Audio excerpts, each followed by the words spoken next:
নমস্কার বন্ধুরা, welcome to soulful tarot channel. চলে এসেছি আজকে নেক্সট রাশির ভিডিও নিয়ে। মেষ, বৃষভ এবং মিথুন রাশির প্রেডিকশন দিয়ে দিয়েছি যে মে মাস তাদের হেলথ, ফাইন্যান্স, রিলেশনশিপ, চ্যালেঞ্জেস কি থাকতে চলেছে এবং গাইডেন্সও দেওয়া হয়েছে। এবার আমরা দেখব কর্কট রাশি বা ক্যান্সার রাশি। ঠিক আছে, ক্যান্সার জোডিয়াক সাইন বা কর্কট রাশির মে মাস কেমন থাকবে। তো তোমরা নিজের নাম অনুসারে রাশিফল দেখতে পারো মে মান্থের, আবার ডেট অফ বার্থ অনুযায়ী দেখতে পারো, আবার যারা অ্যাকুরেট রাশি নিজের জানো তো সেই রাশি অনুযায়ীও দেখতে পারো।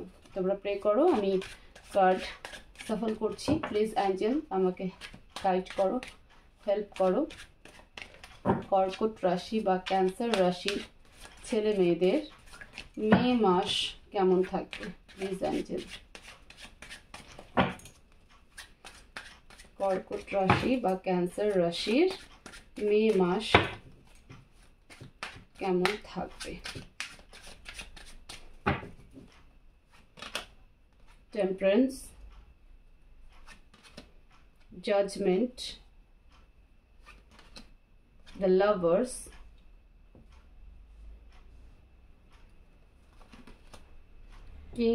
king of coins and knight of wands.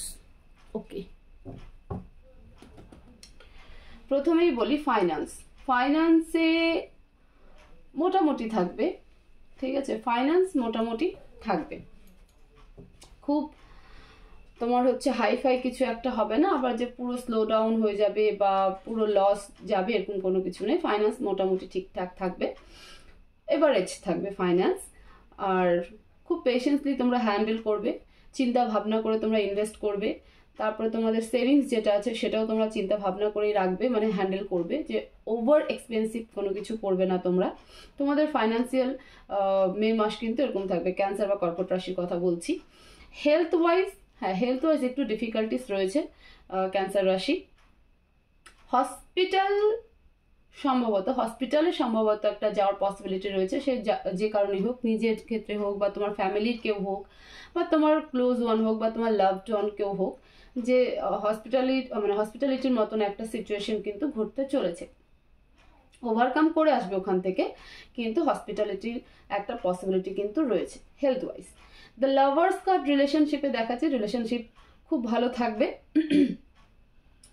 রিলেশনশিপে নতুন কেন বলছি, রোমান্সটা কিন্তু চলতে থাকবে। ঠিক আছে, রিলেশনশিপে তোমাদের কিন্তু তেমন কোনো ইস্যু নেই। যদি আগে কখনো ইস্যু হয়েছিল বা এখনো পর্যন্ত যদি কোনো ইস্যু থেকে থাকে, তাহলে কিন্তু মে মাসে তোমাদের জন্য কিন্তু রিলেশনশিপ খুব বেটার হতে চলেছে। মে মাসে তোমরা একে অপরের সাথে টাইম স্পেন্ড করবে, কোয়ালিটি টাইম স্পেন্ড করবে। ঠিক আছে, ঘুরতে ফিরতে যেতে পারো, নিজেদের মধ্যে অনেক কথাবার্তা হবে, সে তোমরা যেই হও না কেন, গার্লফ্রেন্ড বয়ফ্রেন্ড হও, হাজব্যান্ড ওয়াইফ হও বা যেই সম্পর্কে থাকো না কেন, তোমাদের মধ্যে কিন্তু কমিউনিকেশন খুব সুন্দর থাকবে। ঠিক আছে, তোমরা একসাথে ডেটিং করতে পারো, কোয়ালিটি টাইম স্পেন্ড করতে পারো, এরকম কিন্তু সিনারিও দেখা যাচ্ছে। আচ্ছা, চ্যালেঞ্জেস যেটা থাকবে সেটা হলো যে ফাইন্যান্সিয়ালি চ্যালেঞ্জেস একটা থাকবে, কারণ যেহেতু বললাম যে হেলথ ওয়াইজ কিছু টাকা কিন্তু সেখানে যাবে, সেই জন্যই হয়তো ফাইন্যান্সিয়ালি তোমরা বেশি পেশেন্সলি হ্যান্ডেল করবে, যে না আমি কতটা সেভিংস করবো বা সেভিংস থেকে কোথায় টাকাটা দেবো।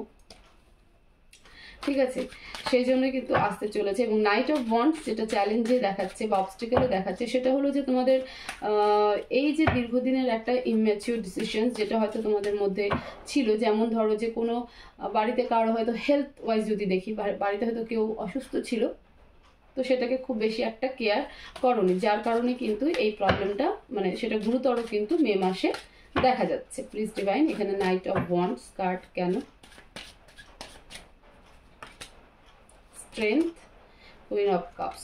দেখো স্পেশালি যা দেখা যাচ্ছে তাহলে তোমার মায়ের, ঠিক আছে, বা মায়ের মতন যারা রয়েছে তোমাদের ফ্যামিলিতে, হতে পারে তোমাদের ঠাকুমা, দিদা, মা, মাসি, পিসি, এরকম কেউ যদি থেকে থাকে, তাহলে তাদেরকে নিয়ে বেশি কিন্তু ফিজিক্যালি একটা ইলনেস বা হসপিটালিটি যাওয়ার মতন কিন্তু সিচুয়েশন দাঁড়াচ্ছে। হয়তো তারা দীর্ঘদিন ধরে বলছিল তোমাকে যে আমার শরীর খারাপ, বাট তুমি হয়তো খুব বেশি একটা কেয়ার নাওনি, তো সেটা কিন্তু মে মাসে একটা মেজর জায়গায় পৌঁছাবে এবং সেক্ষেত্রে কিন্তু হসপিটাল অ্যাডমিটের মতন একটা সিচুয়েশন কিন্তু তৈরি হচ্ছে। তো এটা হচ্ছে তোমাদের কিন্তু একটা চ্যালেঞ্জেস। তো তোমরা এটাই কিন্তু চ্যালেঞ্জেস, এটাকে কিন্তু তোমাদেরকে পার করতে লাগবে। অবস্টিকল কিন্তু এটাই, মনের মধ্যে তোমাদের অনেকটা স্ট্রেংথ থাকবে, সেটা বলছি না, এবং তোমার যিনি পার্টনার রয়েছেন বা আশেপাশে যারা ক্লোজ ওয়ান রয়েছে তোমার তারা অবশ্যই তোমাকে সাপোর্ট করবে। তো এই চ্যালেঞ্জটাকে পার করাই কিন্তু তোমার মেন জায়গা দাঁড়াবে। সেই সময় যদি তুমি কোনো ইম্যাচুরিটি দেখাও বা কি বলবো যে হোপলেস হয়ে যাও, তাহলে কিন্তু হবে না। বাচ্চামো ব্যাপারটা হলে হবে না, একদম পুরো সিনিয়র পার্সনের মধ্যে একটা ম্যাচিওর পার্সনের মতন কিন্তু তোমাকে এই সিচুয়েশনটা ডিল করতে হবে। প্লিজ ডিভাইন কর্কট রাশির জন্য কি গাইডেন্স আছে? প্লিজ ডিভাইন কর্কট রাশির জন্য কি গাইডেন্স আছে? Justice, 9 of swords. দেখো ডিভাইন বলছে যে শক্ত হয়ে থাকো, যাই সিচুয়েশন ঘটুক না কেন তার জন্য আপসেট হবে না বা ভেঙে পড়বে না, তাহলে কিন্তু সবটা ঠিক হয়ে যাবে। জাস্টিস মানে নিজের জাস্টিস নিজেকেই করতে হবে। কোথায়? এই যে একটা ফাইন্যান্সিয়ালি একটা ক্রাইসিস, মানে ক্রাইসিস তো বলবো না, মানে এভারেজ থাকবে এবং তার মধ্যে এরকম একটা সিচুয়েশন ঘটবে, তো সেখানে হয়তো তোমরা অনেকটা ডিসঅ্যাপয়েন্টেড হয়ে যেতে পারো, মন খারাপ হয়ে যেতে পারে, কান্নাকাটি করতে পারো, হোপলেস হয়ে যেতে পারো, মানসিকভাবে ভেঙে যেতে পারো। তো সেটা করলে হবে না, এই স্ট্রেংথটা রাখতে হবে যে আমি পারবো এবং আমি এখান থেকে এই সিচুয়েশন থেকে সবাইকে বের করে আনবো। তো এই মানে এই ডিসিশনস মেকিং, এই কনফিডেন্সটা কিন্তু নিজের মধ্যে রাখতে হবে। তো সেই কারণে ডিভাইন মেসেজ দিচ্ছে যে ভেঙে পড়বে না, ভেঙে পড়ার মতন কোনো সিচুয়েশন নেই, ঠিক আছে? হোপলেস হবে না, ঈশ্বরের উপর ভরসা রাখবে এবং দেখবে যে সবটা ঠিক হয়ে যাবে। তার আগেই চ্যালেঞ্জ, এই জন্য কিন্তু এখানে নাইট অফ সোয়ার্ডস এসেছিল চ্যালেঞ্জে, যে বাচ্চামো ব্যাপারটা, বাচ্চারা যেরকম একটু ভয় পেয়ে কান্নাকাটি শুরু করে দেয়, হোপলেস হয়ে যায় আমি কি করব না করব, তো তোমাদের কিন্তু এরকম করলে চলবে না। তোমাদের প্রচন্ড ম্যাচিওর পার্সনের মতন কিন্তু ব্যাপারটাকে ডিল করতে হবে, ঠিক আছে? তো এই ছিল তোমাদের রিডিং কর্কট রাশির ছেলে মেয়েদের, যে মে মাস কেমন যাবে। ফাইন্যান্সিয়ালি বললাম, হেলথ বললাম, হেলথটা বেশি একটু ডেঞ্জারাস সিচুয়েশনে যাচ্ছে, স্পেশালি তোমার ফ্যামিলি মেম্বার্সদের ক্ষেত্রে এবং যারা মার মতন আছে বা মায়ের ক্ষেত্রে বলবো। কিন্তু রিলেশনশিপ, ওভারঅল রিলেশনশিপ কিন্তু খুব ভালো, ঠিক আছে? তোমাদের যে কাপল রিলেশনশিপ রয়েছে, সেটা হাজব্যান্ড ওয়াইফ হও, বয়ফ্রেন্ড গার্লফ্রেন্ড হও, এক্সট্রা ম্যারিটাল অ্যাফেয়ার, যে রিলেশনশিপে থাকো না কেন, সেইখানে কিন্তু সম্পর্ক খুব ভালো হচ্ছে। তো ভিডিও ভালো লাগলে অবশ্যই চ্যানেলকে সাবস্ক্রাইব করো, ভিডিওকে শেয়ার করো, লাইক করো, কমেন্ট করো। সবাই ভালো থাকো, পজিটিভ থাকো, দেখা হবে নেক্সট ভিডিওতে। Thank you so much.